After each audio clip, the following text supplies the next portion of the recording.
নমস্কার বন্ধুরা, সবাইকে স্বাগত জানাই সুন্দরবন কিচেনের আরও একটি নতুন ভিডিওতে।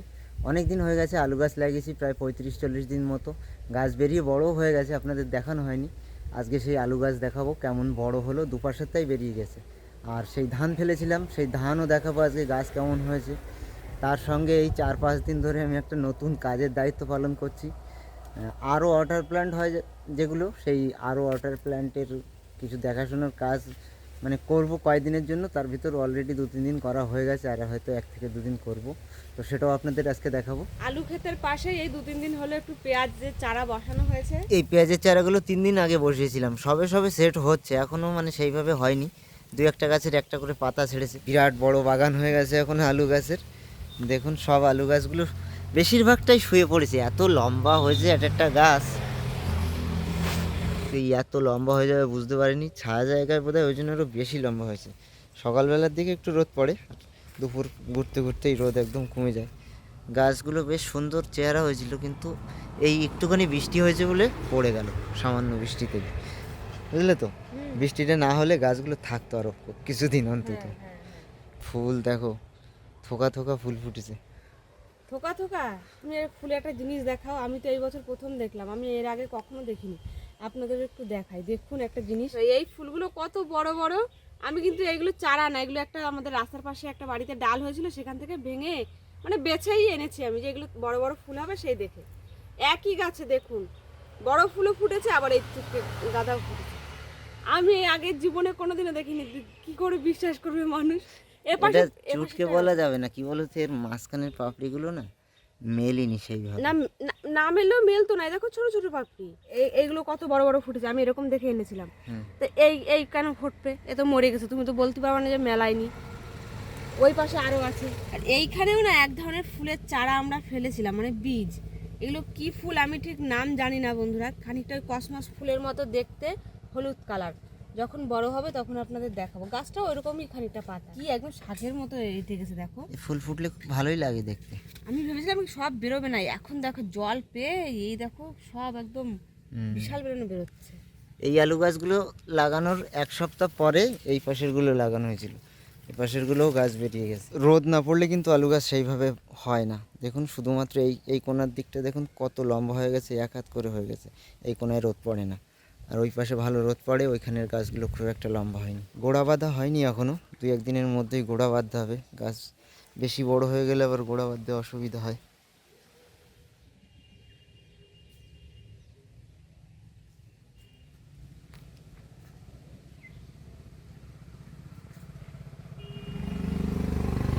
এগুলো আমাদের বাড়ির হাঁসের ডিম, আর তার সঙ্গে একটা মুরগির ডিমও রয়েছে। এগুলো আগের, আজকের ডিম তোলা হয়নি এখনো, সকালবেলা তুলে নিয়ে আসে। ওই দেখো পড়ে রয়েছে হাঁসের ডিম, কিন্তু বন্ধুরা মুরগির ডিম ওই ক্যারেটের মধ্যে যদি থাকে। দুটো হাঁস প্রতিদিন দুটো করে ডিম পাড়ে। মুরগি তুলে ডিম নিয়ে যাবা? ও পাড়ায় ওরকম বসেই থাকে প্রত্যেকদিন। দেশি মুরগির ডিমগুলো কি ছোট্ট ছোট্ট। হ্যাঁ, কিন্তু একদম আর হাঁসের ডিমের সঙ্গে ই করো, পাশাপাশি রাখো, দেখো এক বাটি ডিম হয়ে গেছে এই 2-3 দিনের ডিম মিলিয়ে। তার মধ্যে তো মুরগির ডিমগুলো খাওয়া হয়ে গেছে কত। এই যে ডিম সব, এই ডিমগুলোর মধ্যে দারুণ একটা জিনিস কিন্তু আপনাদের দেখাবো আজকে। 3টে, এই যে দেখুন বড় বড় ডিম এগুলো, এর ভিতর কিন্তু প্রত্যেকটায় 2টো করে কুসুম। এই 3টে ডিমের মধ্যে, হ্যাঁ আরো পাঠিয়েছিল, সেগুলো খাওয়া হয়ে গেছে। একটা ডিমের মধ্যে 2টো করে কুসুম, সাধারণত খুব কমই হয়। এর সঙ্গে এ দেখো এই ডুকের। এগুলো রান্না করবো তো আজকে? হ্যাঁ, আজকে হাঁসের ডিম রান্না করব, সঙ্গে একটা মুরগির ডিমও দেবো। আমার একটু হাঁসের ডিম খেলে সমস্যা হচ্ছে। হাঁস মুরগি যখন বন্ধুরা প্রথম প্রথম ডিম পাড়ে না, ডিমগুলো একটু ছোট ছোট থাকে, কিন্তু 4-5 দিন গেলে তারপরে ঠিক হয়ে যায়। কিন্তু দেশি মুরগির ডিম আর ঠিক হয় না, তো সাইজে ওইটুকু। আজকের প্রথমেরই কাজ হবে ডিমগুলো ভালো করে সেদ্ধ করে নেওয়া। হাঁসের ডিম কিন্তু সেদ্ধ হতে বন্ধুরা অনেকটা সময় লাগে, যেহেতু এর খোসা অনেকটা পুরু, তো তাই।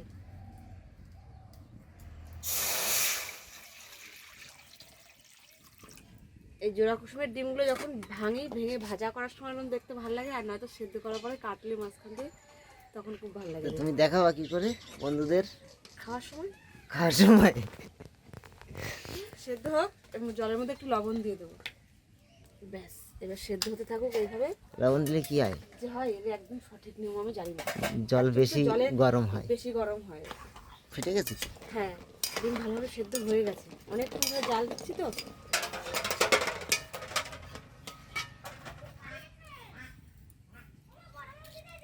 কয়লার মুরগিতে ডিম পাড়িয়েছে আজকে দিয়ে। কই নিয়ে আয় দেখি। বাবা রে বাবা, আস্তে আস্তে, বাহ কত বড় ডিম পাড়িয়েছে দেখো। প্রথম দিনেই দারুণ। দারুন দারুন। ও আমি মানে ধরতে যাচ্ছিলাম, ও বসে পড়ছিল মুরগিটা। হ্যাঁ বাহ, বিশাল আনন্দের খবর, আজকে দিয়ে আবার একটা মুরগি ডিম পাড়েছে। তার মানে আর বাদ বাকিগুলো খুব তাড়াতাড়ি পাড়াবে। পাড়াবে। 4টে করে ডিম পাড়াচ্ছে, নাচানাচি শুরু করে দিচ্ছে দেখো। আর এখন বন্ধুরা ডিমের দাম খুব, পোলট্রির ডিমই তাই আমাদের এখানে 8 টাকা করে বিক্রি হচ্ছে। আর যাদের বাড়িতে অনেক মুরগি বা অনেকে খায় না সেই সব, তারা ডিম বিক্রি করে। এই বাড়ির দেশি মুরগির ডিম সব 10 টাকা পিস। আমাদের বাড়ি প্রচুর ডিম খাওয়া হয় এমনি।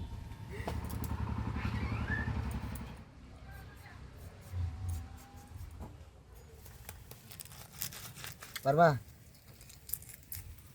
মনে হচ্ছে যুদ্ধ করতে যাচ্ছি, পারবা কিনা জিজ্ঞাসা করছো আমারে। এই দেখো কত সুন্দর পারলাম। বাহ, এই দেখো দুটো কুসুম, একটা কুসুম একটা কুসুম দেখা যাচ্ছে বাইরে দিয়ে।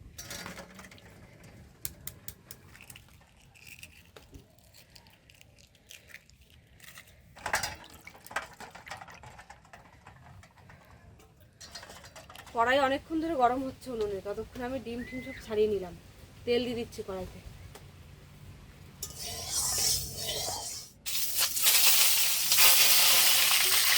সামান্য লবণ আর একটু হলুদ দিয়ে দিচ্ছি।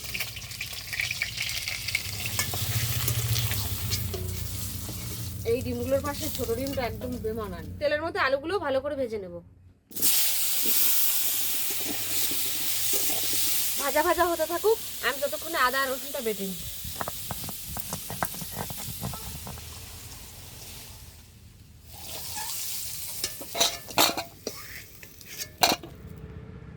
দেবো কটা গোটা জিরে, তেজপাতা। এবার দেবো টমেটো কুচি,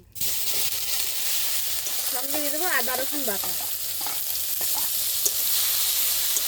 এখন যদি অল্প একটুখানি জল, লবণ, হলুদ, ঝালের জন্য দেবো গুঁড়ো লঙ্কা।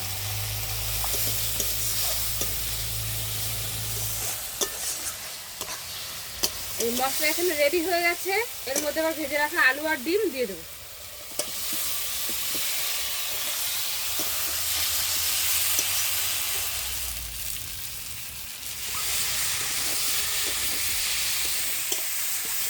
জল দিয়ে দিয়ে এবার হয়ে গেল।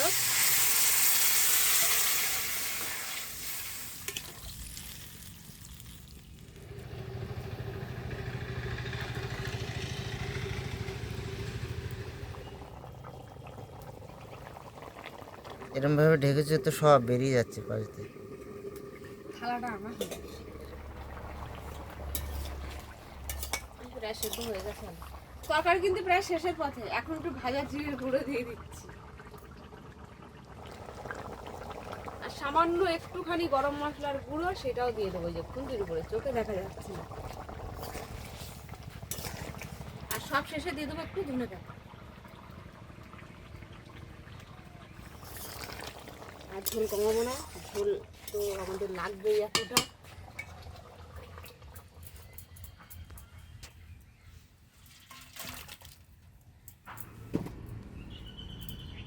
না, স্নান করে মন খুশি খুশি করে ডিমের ঝোল দিয়ে ভাত খাও, কারণ আজকে দিয়ে আরো একটা নতুন মুরগিতে ডিম পাড়ানো শুরু করেছে। তাই এখন তো ডিমই চলবে। ডিম বাড়ি এই হয় বন্ধুরা। ডিম থাকলে না কিছুই নেই, ঠিক আছে ডিম রান্না করো, কিছু নেই ডিম ভাজা করে ভাত খাও। ধানের পাতার চাদরটা আমাদের বাড়ির থেকে কিন্তু অনেকটা দূরে করা হয়ে গেছে। ওই যে মাথায় দেখতে পাচ্ছেন নীল নীল কালারের নেট, ওই নেট দিয়ে এই চাদর ঘেরা আছে। ভাবছিলাম এই মাথাতেই করব, কিন্তু আমার জমিতে আরেকজন করেছে আমার সঙ্গে, ওখানে পাতা ফেলেছে, একসাথে ফেলা হয়েছে। আর তা বাদেও মাঠে ধান ছিল তখন, যখন পাতার চাদর করা হচ্ছিল। পুরো মাঠটা এখন ফাঁকা পড়ে আছে, চারিদিক ধুধু করছে, শুধু ফাঁকা। কয়েকদিনের মধ্যেই জল তুলে চাষ দেওয়া হবে, হয়তো 1-2 দিনের মধ্যেই আসার কথা ছিল, কিন্তু মাঝে একটু বৃষ্টি হয়ে গেল বলে আবার দেরি হয়েছে। পাশের এই কচুরিপানার খালে কিন্তু ইঁদুরের চাপ খুব, ওই জন্য নেট দিয়ে ঘিরে রাখা হয়েছে এখানে পুরোটা জায়গা। আর এইখানে সমস্তটা জায়গা মিলিয়ে হচ্ছে 27 কিলো ধান ফেলা হয়েছে। তার ভিতর আমার রয়েছে 9 কিলো, আর একটা দাদার রয়েছে 18 কিলো। কত সুন্দর চারা বেরিয়েছে দেখুন, দারুণ লাগছে না দেখতে? আমার তো দারুণই লাগে এসব দেখতে। চাদর বানানোর সময় তো দেখিয়েছিলাম আপনাদের, এই যে এই পাশেরটা হচ্ছে আমার, আর এই পাশেরটা হচ্ছে অন্য একটা দাদার। আজকের দিন যদি ধরা হয় তাহলে এই চারার বয়স হবে 23 দিন, বা মোটামুটি আর 1 সপ্তাহ 10 দিনের মধ্যেই লাগানো উচিত। দেখি এখন কীরকম পরিমাণে লম্বা হচ্ছে। ধানের পাতার কোনো সমস্যা নেই, দেখুন একদম সুস্থ, সমস্ত কিছুই ঠিক আছে। এইবার যেতে হবে সেই বলছিলাম যেটা আরও ওয়াটার প্ল্যান্টে, কয়েকদিনের জন্য একটা দায়িত্ব পড়েছে, সেইখানে গিয়ে একটু ফিল্টার করতে হবে জল।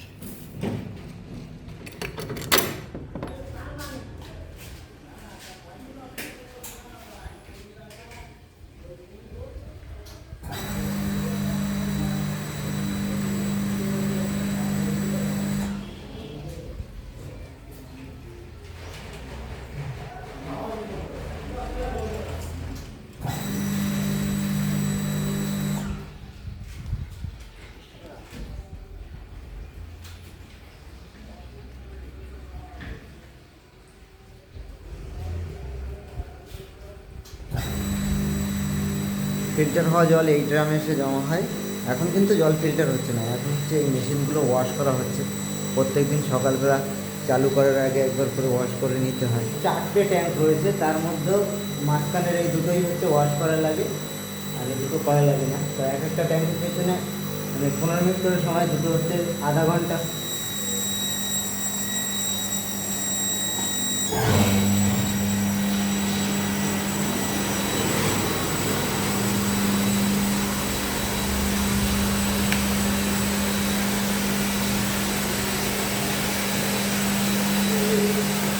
ফিল্টারের প্রসেস শুরু করে দিয়ে আসলাম, বেশ খানিকটা সময় লাগবে, 1000 লিটারের এই ট্যাঙ্ক ভরবে। যাই হোক, এটা কোনো ভরেই তারপরে বাড়ি যাব।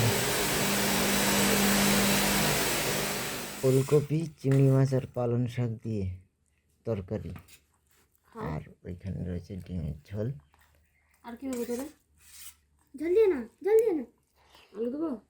দেখ তোর ভাগ্যে ডবল কুসুম পড়ে কিনা, দেখা গেল অত বড় ডিম ভিতরে ডবল কুসুম নেই। কই পালি দুটো হয়েছে? হ্যাঁ, বাহ,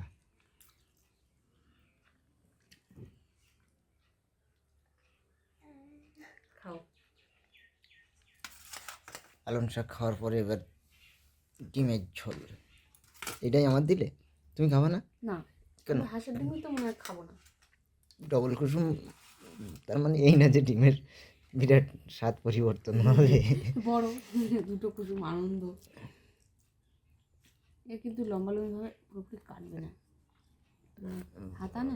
ওই দেখো, এ পাশেটা ভালো বোঝা যাচ্ছে যে দু পাশে। দেশি ডিমের তরকারি কিরম লাগছে? একবার টেস্ট হয়েছে একদম। আর ডিমটা দেখি তো একটুখানি গাল খোসারা খালি ছাড়াই নিচ্ছে, ওই যে পাতলা। তাই এখন বলছে তোমার ওই ডিমটা আমার দাও, তার বদলে আমি আমার ডিমের একটা কুসুম দিচ্ছি তোমারে। দেশি ডিমের ঝোল দিয়ে তো দারুণ ভাত খেলাম বন্ধুরা, সত্যি খুব সুন্দর হয়েছে। আর তোরা কোনো খাওয়া হয়নি তো? টেস্ট কি সুন্দর কুসুমে, তাই না? আর শীতকালে কিন্তু একটা মজা আছে বেশ, স্নান টান করে উঠে পর চাদর টাদর গায়ে দিয়ে ভাত খাওয়ার মজা বেশ ভালো লাগে আমার কাছে বিশাল। তা আজকের ভিডিওটা বেশি বড় করলাম না, এখানেই শেষ করছি। আপনাদের কেমন লাগলো অবশ্যই কিন্তু আমাদেরকে কমেন্ট করে জানাবেন, ভালো লাগলে লাইক করবেন, শেয়ার করবেন। আর আমাদের মতো এখনও কারা এরকম জোড়া কুসুমের ডিম দেখলে ভীষণ আনন্দ করেন সেটা একটু কমেন্টে জানাবেন। তো সবাই ভালো থাকবেন, টাটা।